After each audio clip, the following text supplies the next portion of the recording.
of a washer, right?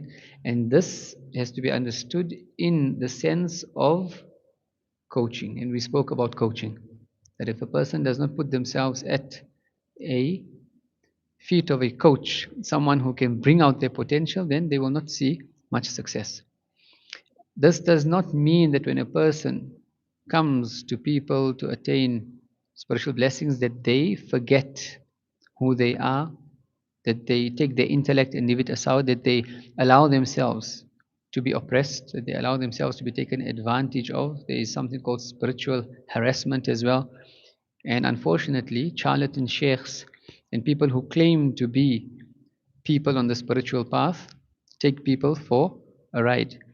Just normal ulama take people for a ride sometimes, right? You might find, because when a person gets knowledge on certain things, it's easy to be able to speak in a certain style to let people think that you know something about the sensitive nature of their life or are privy to something of the internal affairs, right? For example, I could sit here and all those who are married, Adil, you and your wife have some issues,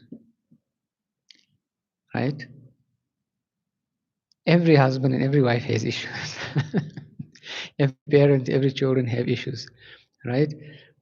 So it's easy to talk in a way and to mention certain things to make a person think that you have some sort of privy into their life, and then this can become a means of abuse. And so there are rules when it comes to even learning and seeking knowledge. And Imam Ghazali actually speaks about these rules. The first thing is that those who are in a position of authority in terms of learning, and especially with regards to the deen, they do not take advantage of the people under them. And to the best extent, do not make any financial requests from them. This is a form of spiritual harassment. If a teacher, a spiritual guide, comes to a student and makes a request for any form of funding, a donation, something, he's sick or he needs money for a flight or whatever it is, this is completely unacceptable.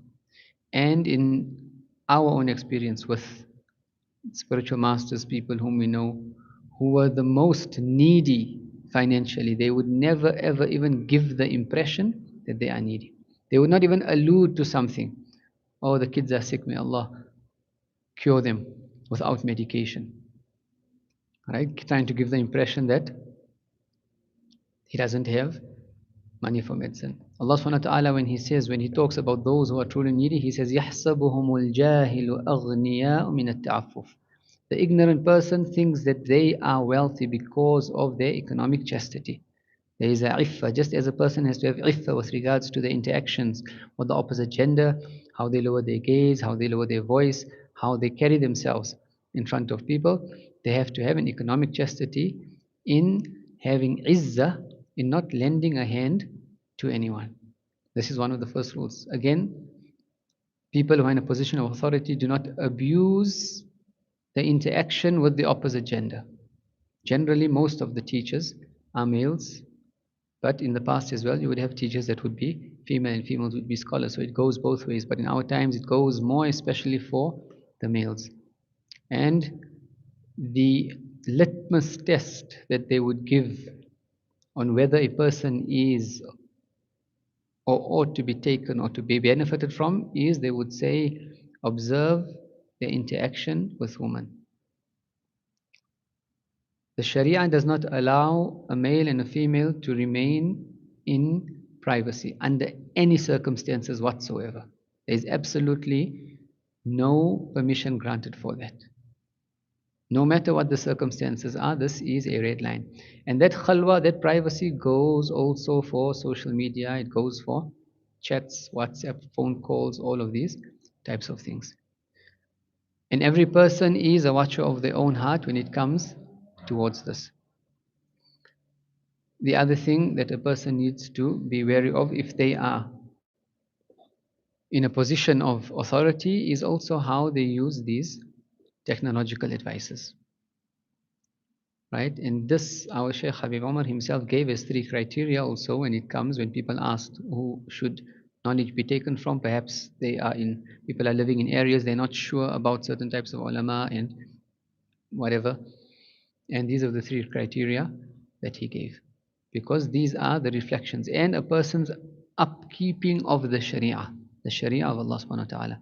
A person who is teaching the deen but he is deceiving people in his business dealings. A person who is teaching people the deen but he is involved in backbiting, or he's involved in carrying tales, or he's involved in false accusation, right? These are all signs. And Imam Ghazali, actually, when he talks about finding the right teachers, it's almost like finding the right teacher is like trying to find the right spouse, right? It's a long, long period of istikhara. And obviously, here we're talking about teachers that you actually want to go and sit heart to heart and embark on a lifelong study, right? Listening to lectures is fine. Coming to talks where there's no commitment is fine. But when you start reading a book and you start, for example, you enroll in a course, and we're talking in the very traditional sense of learning, there had to be a commitment. If you come to a teacher with a book, there was a commitment that you would sit and finish the book. The worst thing for the nafs to learn is to break your commitments. So if you came with a book to read to a sheikh, you would never leave that dars or lesson until you finish the book. There are exceptions, obviously, to the rule. But Imam Ghazali would even speak about this, and he would say, you don't just go to any teacher and learn. You first observe. You sit as a listener. And sometimes there might not be anything wrong with the teacher, there might not be anything wrong with the student, and it's very important for us to realize this. But there might just not be a repertoire between souls. Sometimes a person might be a very, very good orator, speaker, teacher, etc. He's got nothing wrong in his character, but someone doesn't feel an attachment, a connection to him. There's nothing wrong with him, and there's nothing wrong with you. Perhaps Allah has not put your hidayah at that particular person's teachings or lessons. The problem is when we start thinking that there is a problem, or there must be something wrong. If I don't get along with this person, then there must be something wrong with them. Or if a person is too self-critical, then there must be something wrong with me. And as we said, everyone's path is different. There are as many paths to Allah subhanahu wa ta'ala as there are breaths of human beings. كَعَدَدَ أَنفَاسِ الْبَشَرِ. This is what the people of Allah subhanahu wa ta'ala would say. As many of the breaths of human beings, meaning you yourself, what would have worked for you in the past might not work for you in the future. To give a practical example, there was a certain student we were studying with, and in the course of his spiritual progress, he reached a stage and he would tell me that whatever I ask for, Allah answers my prayers, from the very mundane to the very big things. I know now there's a certain way I make dua to Allah subhanahu wa ta'ala, and I see it in front of me, to the point that if I want it to rain, it will rain. And there are these types of people. The Prophet ﷺ spoke about these types of people. They are those whom رب أشعث أغبر مدفوع بالأبواب ذو طمرين لو أقسم على الله لأبر. There are some people who are disheveled, right? People might look down upon them. مدفوع بالأبواب, meaning if they had to knock on your door, you chase them away. ذو طمرين, they don't even own something, clothes to cover themselves properly. لكن لو أقسم على الله لأبر, had they to take an oath or use Allah's name, Allah would fulfill that. This doesn't mean that they're even making dua. So for example, someone would come and say this and this is going to happen. He would say, by Allah, it will not happen. Allah will make it such that it does not happen. And this happened in the time of the Prophet ﷺ. A famous story of one of the Sahaba whom his wife or his mother had hit a slave and broken her tooth. So the slave came to complain to the Prophet ﷺ. The Prophet ﷺ said, the law of Allah is qisas. وَالسِّنُّ بِالسِّنِّ وَالْجُرُوحَ قِصَاص. That her tooth needs to be broken, and that slave now has a right to take it. So these people that the Sahabi who came, or whose mother it was, or whose wife it was one of the close companions of the Prophet ﷺ. And he said to Prophet of Allah, but this is so and so, this is my mother. He says, this is the law of Allah subhanahu wa ta'ala, qisas. And so they had to go now to implement. The Sahabi told the Prophet ﷺ, by Allah, her tooth will not be broken. The Prophet ﷺ told him, this is qisas. This is the law of Allah. So they went turning around to now go and implement. As that servant turned around, she had a change of heart. She came back and she told the Prophet ﷺ, I forgive. I give up my right for qisas. And then the Prophet ﷺ mentioned this hadith, that there are some people, their station with Allah is such that had they to take the name of Allah with regards to anything, Allah would fulfill for them. Now, but then after a while, it happened and he says, now this stopped happening. And he said, I realized in my khalwa with Allah subhanahu wa ta'ala that now I'm not supposed to ask for every small thing. The Prophet ﷺ himself said, ask Allah for everything, even if it be the salt of your food or even the laces of your shoes. Obviously, that's for someone in the beginning of the path. But someone who is progressing in their relationship with Allah subhanahu wa ta'ala, they don't ask Allah subhanahu wa ta'ala for every small thing. There's an adab and an etiquette that Allah knows. This is why Ibrahim alayhi salam also, when he was in danger and he was being thrown into the fire, and Jibreel alayhi salam also came to him to ask, do you have a need from Allah? He says, ilmuhu bihali yughnini an suli. Allah's knowledge of my state suffices me from asking. So people in their progression as well, what works for them sometimes, that doesn't work for them at other times. And why we come to learn about the spiritual path? Because it is a science. And so a person can learn what the milestones on the path are, what to be aware of. Right? Simple things just like making dua in the example we gave, and there are much more details even just with regards to dua. But the spiritual path is a path of experiential learning, and what we take from the books are only the beacons, the directions, the signposts. But if a person doesn't walk that path, then they will not have that experiential knowledge. And only when one treads the path and has these experiences, then they know how to ask the right questions. And the worst thing to do is to come to lessons or for a person to think that they are on the path of tasawwuf, of the purification of the heart, but they don't do the hard work at home or on their own. Right? And these people actually do more harm to tasawwuf than benefit. And even the authentic people of tasawwuf would give them the names of mutasawwifa. Mutasawwifa. In fact, they would say we are all mutasawwifa because they don't even see themselves as having or being true in the path. Who are the true people of Allah subhanahu wa ta'ala? The true people of Allah subhanahu wa ta'ala are those who witness Allah subhanahu wa ta'ala with their hearts, with their spiritual hearts. One of them was asked, when will a person be freed from the grip of sins? They complain, I'm always falling into sins, minor sins. I'm always falling into negligence. When will I ever fall out of that? Or when will I ever be removed from that negligence? And he replied, when your heart witnesses Allah subhanahu wa ta'ala. This maqam, or what is known as mushahada. A person witnesses Allah subhanahu wa ta'ala in everything that they are doing. Again, this is a experiential path. Those that have reached that path, they say they are the true callers to Allah subhanahu wa ta'ala. They are the true ulama. They are the true du'at. An alim is not someone who's memorized some books. An alim is not also someone who has been taught the Quran for 50 years. An alim is also not someone who's been doing such and such ibadah for so many years. Right? Whatever other titles we give ourselves, whether it's ulama or mufti or whatever, in the eyes of Allah subhanahu wa ta'ala, this has absolutely no regard.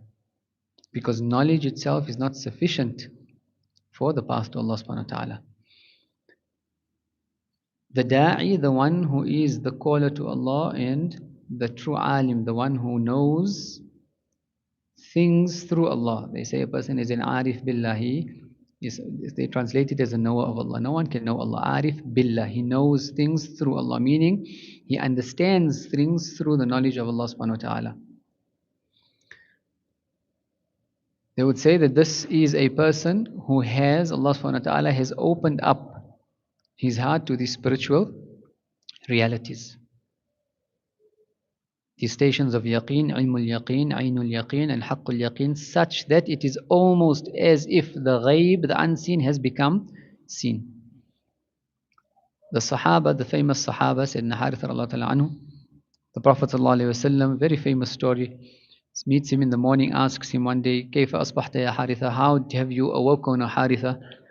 And he says, O Prophet of Allah, I have awoken as a believer in the truest sense of its meaning.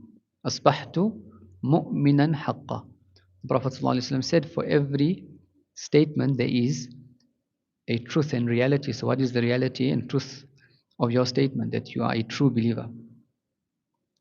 And what did he say? He said, Ya Rasulullah, dust or sand and gold have become equal in my eyes. Right? Dust and gold have become equal in my eyes. I have spent my nights in thirst. I have spent my days in thirsts and my nights without sleep. Meaning he spends his nights in ibadah, his day fasting. Right?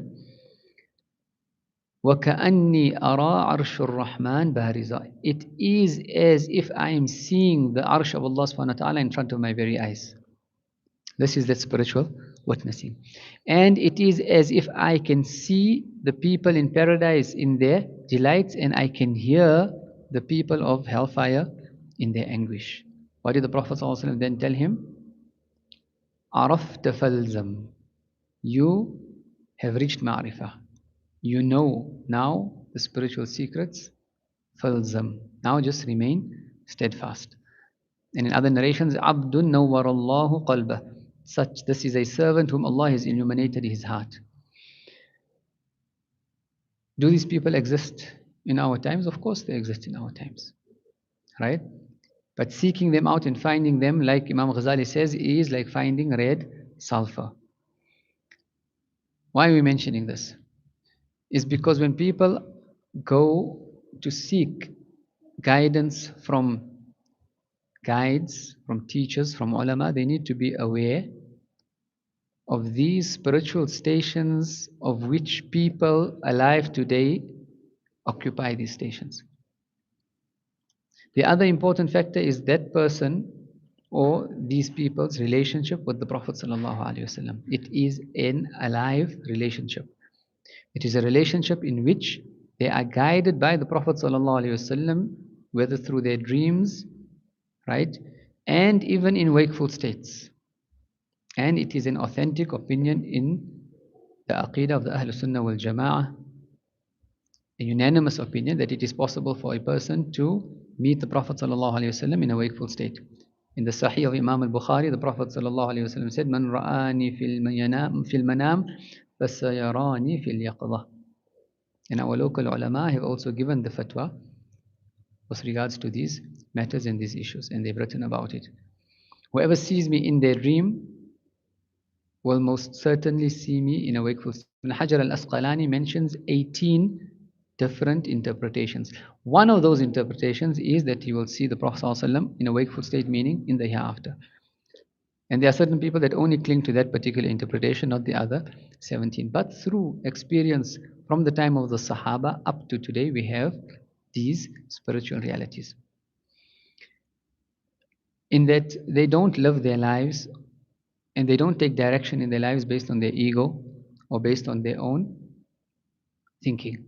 They are guided in every single step. When we're speaking about these stations of annihilation, fana and baqa and mushahada and all of this, what does this mean? It means even a person doesn't even think according to their own processes of thinking. Their processes of thinking is guided by Allah subhanahu wa ta'ala. And they would be guided to choose what is best based on what Allah subhanahu wa ta'ala inspires their heart or what they see in their dreams of the Prophet sallallahu alaihi wasallam telling them to do this or do this. Until today, we know that many people, even the ordinary layman, they make istikhara with regards to a certain matter, and they would see the Prophet ﷺ in their dream, and the Prophet ﷺ would tell them, do this and do that. And in the city of Tarim, it used to be so common for people to see the Prophet ﷺ in their dreams that in the month of Rabi al-Awwal, the ladies and the men would be eager the next day to find out from each other, what did you see last night and what did you see last night? Right? This live relationship. And if people like this exist and then they are regarded as being misguided, then it raises a big question mark with regards to our own states, our own relationship with Allah subhanahu wa ta'ala, our own priorities in life, right? And what is very, very important to realize that the Prophet ﷺ mentions in the Hadith al-Qudsi that Allah subhanahu wa ta'ala had said, "Man aadani waliyan faqad adantuhu bil harb." Whoever takes a saint, a friend of mine as an enemy, then I declare war on him. And the interpretation of the war of Allah declared on people is that they will die with a su'al khatima. And we have seen this also in front of our eyes with people that had bad adab with certain of the people of Allah subhanahu wa ta'ala, where in their lifetime they fell into kufr. وَنَسْأَلَ اللَّهَ السَّلَامَ وَالْعَافِيَةِ. And it's necessary for us to mention some of these things. The etiquette of knowledge, the etiquette of the ulama is to ascertain things. يَا أَيُّهَا الَّذِينَ آمَنُوا إِنْ جَاءَكُمْ فَاسِقٌ بِنَبَإٍ فَتَبَيَّنُوا. O you who believe, if people come to you with news, then ascertain it, make sure about it first. أَن تُصِيبُوا قَوْمًا بِجَهَالَةٍ, lest you afflict, you accuse, you abuse people through ignorance. وَتُصْبِحُوا عَلَى مَا فَعَلْتُمْ نَادِمِينَ, and then you will become ignorant, or you will become regretful of it thereafter. What does verification means? Verification means in today's times picking up the phone. Verification in today's times means sending a letter, sending an SMS, sending a WhatsApp to someone saying, listen, I heard this about you. I'm not sure. Can you perhaps verify? And 90% of the time, if not 99% of the time, when we verify, we find that the picture is very different from what we've heard. I'm going to give you guys a very, very practical example of this. And there was an issue, and I'm not mentioning this because I don't want people to say anything with regards to whatever happened, but just to give a practical example. There was a certain person who used to deal with non-Muslims, and a Hindu lady accepted Islam. And I'm dealing with this particular issue. I'm not dealing with any of the other issues. I'm dealing with this particular issue. And so this Hindu lady accepted Islam, and we know that the Hindus have reverence for the animals, the cows, etc., etc. And she was asking, and she had an issue into why is Islam so particular about not associating partners with Allah subhanahu wa ta'ala? Why can't we refer or regard to what is known as anthropomorphism, seeing Allah in, the creation, seeing Allah in animals, etc., etc. And this lady was having a bit of an issue. And so in trying to drive the point home, and I verified this myself because when this issue hit, I called this person myself. And what was unique was, as he told me, he says, you're the only person that has actually called to verify what had actually been said.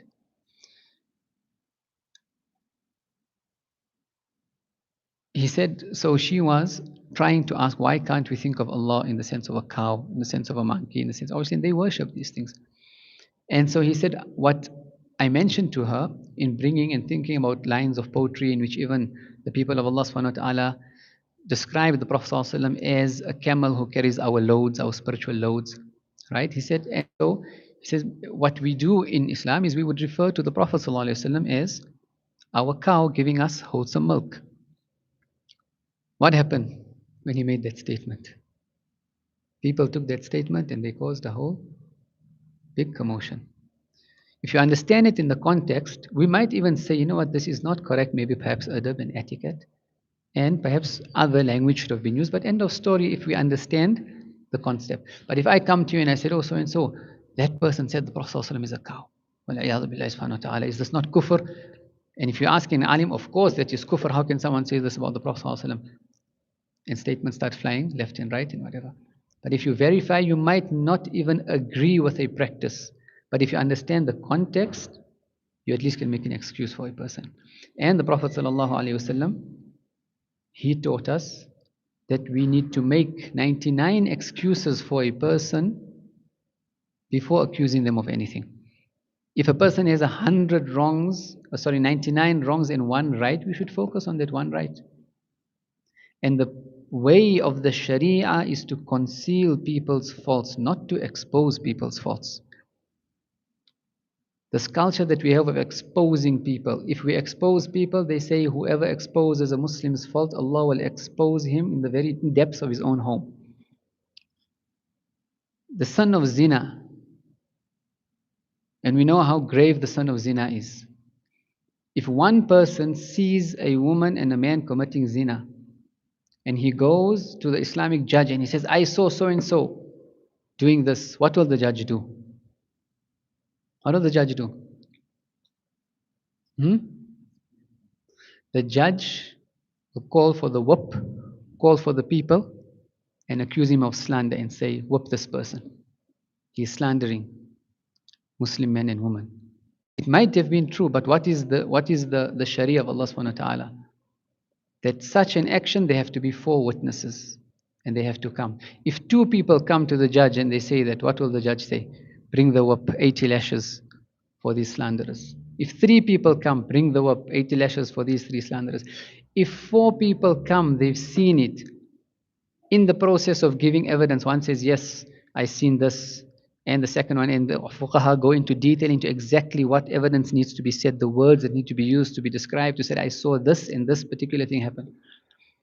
The 4th person in front of the court hesitates, and he's like, yeah, I'm not sure exactly, perhaps bring the whip, lash this. Even a sin like zina, Allah subhanahu wa ta'ala wants and is teaching us to go out of our way to conceal it, to protect the chastity of a person, right? And Tawbah is always open for those people. The Prophet ﷺ himself, when the Sahaba came to confess, that certain Sahabi came to confess that he had committed zina, the Prophet ﷺ turned his face. He came from that direction. The Prophet ﷺ turned his face, almost as to say, Khalas, go between you and Allah. Don't expose yourself. Allah wants to conceal people. The Prophet ﷺ wants to conceal people. So what is the nature of the hearts if we are in a culture of exposing people? And exposing people with regards to what? Right? With regards to things within which there regards or there is a difference of opinion even in the madhahib. If blood comes out of the body of a person who is a Shafi'i, his wudu is not broken. He merely needs to wipe it. If it's even less than the minimum amount, he can read his salah. In a Hanafi, blood falls, wudu is broken. This is a valid difference of opinion. But if we only taught one particular way, and we see the Imam that he got cut, he came and he read, what will we do? We start posting it on social media that this Imam is a fasiq and a bid'i, not even knowing that it's an authentic opinion in the Shafi madhab. Right? And how important is it for us to have adab and to have etiquette with regards to our fellow Muslim brothers. Right? And then more so with regards to the ulama, and more so with regards to the established, manifested awliya of Allah subhanahu wa ta'ala, whom Allah Himself has manifested them. We ask Allah subhanahu wa ta'ala to grant us tawfiq. We ask Allah subhanahu wa ta'ala to grant us adab and etiquette, and to teach us knowledge of the sharia, to teach us knowledge of the tariqah, the path to Him, and to teach us knowledge of the haqiqah, the haqa'iq, the spiritual realities. We ask Allah subhanahu wa ta'ala to forgive us for any of our shortcomings. And the people of Allah subhanahu wa ta'ala always mention that they are open to criticism, they are open to discussion. Their doors are open. There is even a qasida they would write, right? That whoever advises me, then I am most grateful for their advice. Sayyidina Umar anhu used to actually have this custom and habit where he would go to the Sahaba and ask them, right? Therefore, they have this law in the spiritual. Man bassarahu Allahu bi'uyubih. Whoever Allah subhanahu wa ta'ala grants them insight into their own deficiencies, then Allah desires khair for them. And the Sahaba used to have this practice of going to each other and asking each other, ماذا بلغك عني مما تكره? What is it that has reached you about me which you dislike? Right? It might have been something mundane. Even Sayyidina Umar, when he asked one of the Sahaba about that, the Sahaba wanted to refuse, and he said only 2 things. And the Sahaba was the Wali, the governor of Iraq at that time. He said, it reached me that you wear 2 garments in a day. And it reached me that you eat 2 condiments in a meal. Sayyidina Umar said, Khalas, I've sufficed you. You will not hear this about me ever again. And he stopped wearing 2 garments in a day, and he stopped. With regards to garments and with regards to condiments. Right? But they were eager to discuss They were eager to help each other. And وَتَعَاوَنُوا عَلَى الْبِرِّ وَالتَّقْوَى وَلَا تَعَاوَنُوا عَلَى الْإِثْمِ وَالْعُدْوَانِ. Assist and cooperate and help with one another with regards to taqwa and bir piety, and do not help and assist one another in transgression. نسأل الله السلامة والعافية وآخر دعوانا الحمد لله رب العالمين سبحانك اللهم وبحمدك نشهد أن لا إله إلا أنت نستغفرك ونتوب إليك أعوذ بالله من الشيطان الرجيم بسم الله الرحمن الرحيم والعصر إن الإنسان لفي خسر إلا الذين آمنوا وعملوا الصالحات وتواصوا بالحق وتواصوا بالصبر سبحانك اللهم وبحمدك